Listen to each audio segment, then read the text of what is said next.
So on that note, here's kind of where I want to wrap things up with.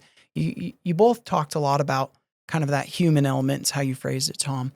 Um, People in the community have just all of a sudden see BZI name everywhere, sponsoring things. My brother who does planning up in Salt Lake City, he actually was teasing me that half my LinkedIn posts were about BZI. Is like, you're just in love with BZI, and maybe this is my love song during this podcast because I've just been so impressed with BZI. But what I love is that human element and the giving back in the community. So let's kind of conclude with that. Tell me about how you like to be engaged in the community, what it means to you as a company, and where you want to see the future for Iron County and what you're doing here. Oh, absolutely. So Tom touched on this a little bit, but we articulated as far back as 2016 that the reason we're in business is to drive high-value opportunities to our team members. That is why we're in business. And so we've continued to expand our circle. This is going back to, I'm going to call it a love your neighbor as yourself philosophy, right? Mm-hmm. Where we've just kept adding neighbors to who we can benefit, right? And it started with the team members that were directly working for BZI. And with the initiatives around BZI Innovation Park, we talked about this specifically, that we were going to overlay this philosophy over the entire Cedar City and Iron County and Southern Utah community. And so driving high value opportunities to our community is actually at the very heart of why BZI exists.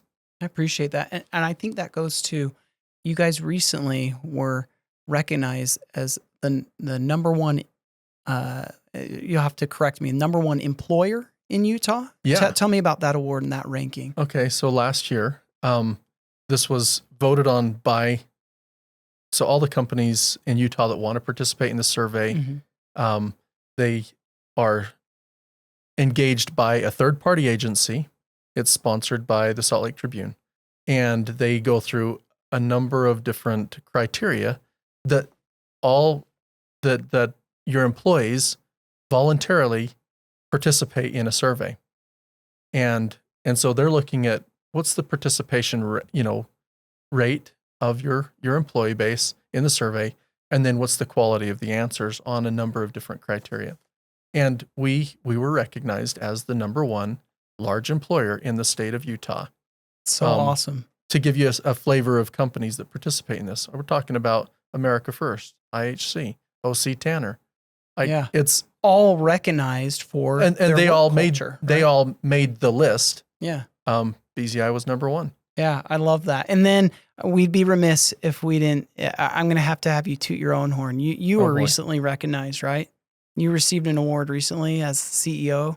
I'm trying to remember what the name of that award was. Malcolm Baldridge Award. Yeah. Tell me what that is. So the Malcolm Baldridge Award originated back in the Reagan era, something that he initiated, and it was about recognizing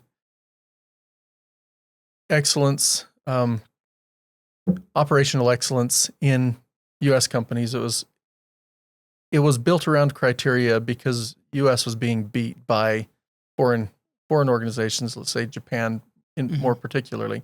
So they developed this criteria to test companies and to get companies to compete to improve their leadership excellence is the actual name of the award. Awesome. And so we put in with however many others that pursue this award, and I guess we won. So I don't know what else to say. The reason why I wanted to kind of end on those couple awards and end on the community part is to show, again, which we've emphasized really throughout this, is that culture.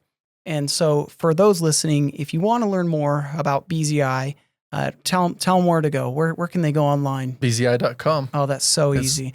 Yeah, BZI.com. Learn more about BZI. Learn about their culture, whether you're wanting to connect with them as a business, if you want to connect with them to get involved in the community, or if you're interested in being employed with BZI. I'm sure there's lots of opportunities that they have. So